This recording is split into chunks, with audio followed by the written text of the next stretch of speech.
Hello दोस्तों, आज हम इस वीडियो में जानेंगे कि डायनासोर का अंत कैसे हुआ या डायनासोर कैसे मरे। तो दोस्तों, इस वीडियो में हम पूरी जानकारी देंगे। दोस्तों, आप सभी जानते हो डायनासोर एक प्रजाति हुआ करती थी जो आज धरती से विलुप्त हो चुकी है। लेकिन जब हम डायनासोर के बारे में सुनते हैं तब हमारे दिमाग में यह सवाल जरूर आता है, डायनासोर का अंत कैसे हुआ, डायनासोर कैसे मरे। यह एक ऐसा सवाल है जिसका जवाब हर कोई जानना चाहता है, क्योंकि यह प्रजाति हर किसी के लिए अनेक सवाल खड़े करता है। इस वीडियो में हम कोशिश करेंगे आप सभी को डायनासोर की पूरी जानकारी देने के लिए। चलिए जानते हैं डायनासोर का अंत कैसे हुआ, डायनासोर कैसे मरे, पूरी जानकारी देंगे। डायनासोर काफी विशाल हुआ करता था। शायद अगर यह विलुप्त न होते तो धरती पर मानव जीवन भी संभव नहीं हो पाता। हालांकि आज तक किसी ने डायनासोर को नहीं देखा और जितने भी तथ्य इस प्रजाति के बारे में दिए गए हैं सभी अनुमान और अवशेष के तौर पर दिए गए हैं। जब डायनासोर का युग हुआ करता था उस समय मानव जाति इस धरती पर अस्तित्व में ही नहीं थे। अगर होते भी तो शायद ही कोई इस विशाल जानवर से बच पाता। ऐसे ही बहुत से बातें अब हम जानने वाले हैं। तो चलिए जानते हैं डायनासोर का अंत कैसे हुआ या डायनासोर कैसे मरे। डायनासोर का अंत एक बहुत बड़े एस्टेरॉयड के धरती से टकराने से हुआ था। एक बात जो BBC डॉक्यूमेंट्री में सामने आई है कि अगर यह एस्टेरॉयड धरती से 30 सेकंड पहले या 30 सेकंड बाद भी टकराते तो डायनासोर शायद खत्म ही नहीं होते और यह एस्टेरॉयड अटलांटिक या प्रशांत महासागर के गहरे पानी में गिरता। ऐसा इसलिए क्योंकि इस समय इसका असर जमीनी भूभाग पर इतना कम होता कि डायनासोर को कोई नुकसान नहीं पहुंचता। यह एस्टेरॉयड मैक्सिको के युकटान प्रायद्वीप से टकराया था, जिस वजह से उस जगह 111 मील चौड़ा और 20 मील गहरा गड्ढा बन गया था। जब वैज्ञानिकों द्वारा इस गड्ढे की जांच हुई तो वहाँ की चट्टान में सल्फर कंपाउंड पाया गया। एस्टेरॉयड के चट्टान से टकराने के बाद यह चट्टान धूल में परिवर्तित हो गई, जिससे हवा में धूल का बादल बन गया था। इसके परिणाम स्वरूप पूरी धरती ठंडी हो गई और पूरे 1 दशक तक इसी स्थिति में रही। इन सभी कारणों से लगभग उस समय जितने भी जीव थे सभी की मृत्यु हो गई। जिस समय लोगों को इनके विनाश का कारण ही नहीं मालूम था। उस समय ऐसा माना जाता था कि काल के स्वाभाविक प्रवाह में जीवों के स्वरूप बदलते गए या जीव नष्ट होते गए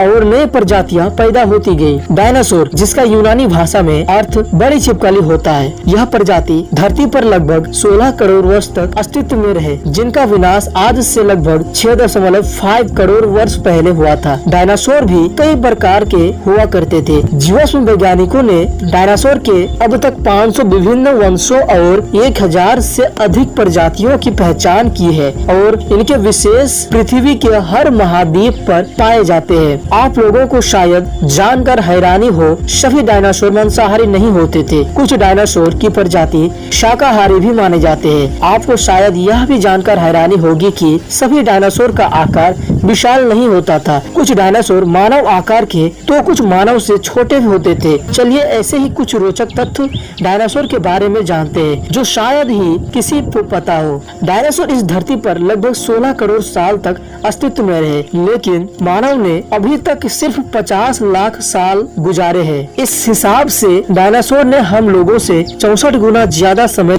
धरती पर व्यतीत किए। डायनासोर धरती के हर महाद्वीप पर स्थित थे, यहाँ तक कि अंटार्कटिका में भी उनके अवशेष पाए गए। सभी डायनासोर का आकार विशाल नहीं होता था। कुछ डायनासोर मानव आकार के तो कुछ मानव से छोटे भी होते थे। कुछ डायनासोर के पूंछ 45 फीट से भी ज्यादा लंबे होते थे, जो भागते समय उनका संतुलन बनाने में मदद करते थे। किसी को नहीं पता एक डायनासोर का जीवन काल कितना होता था, लेकिन कुछ वैज्ञानिकों के हिसाब से यह लगभग 200 साल तक जीवित रहते। सबसे बड़ा डायनासोर का अंडा बास्केटबॉल जितने आकार का होता था और जितना बड़ा अंडा उतनी मोटी उसकी बाहरी खोल। इस वजह से अगर इससे भी ज्यादा बड़ा अंडा होता तो शायद डायनासोर के बच्चे इससे बाहर ही नहीं निकल पाते। सबसे पहले धरती पर मांसाहारी डायनासोर ने जन्म लिया, उसके बाद सर्वाहारी तथा शाकाहारी ने जन्म लिया। ज्यादातर डायनासोर शाकाहारी ही होते थे। शाकाहारी डायनासोर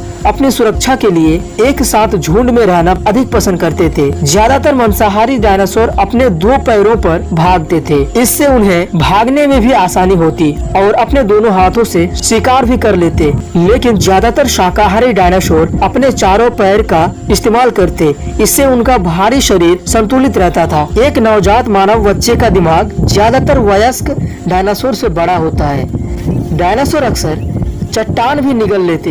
यह चट्टान उनके पेट में भोजन को पीसन में मदद करते थे।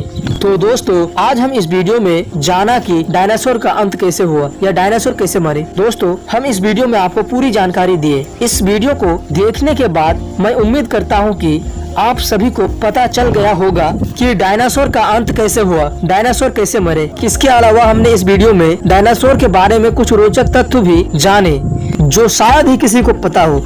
इस वीडियो को देखने के बाद आप डायनासोर के बारे में काफी कुछ जान चुके होंगे।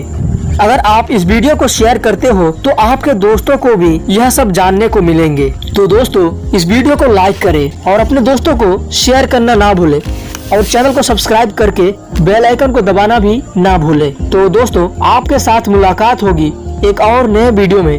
तब तक के लिए इस वीडियो को हम यहीं पर खत्म करते हैं।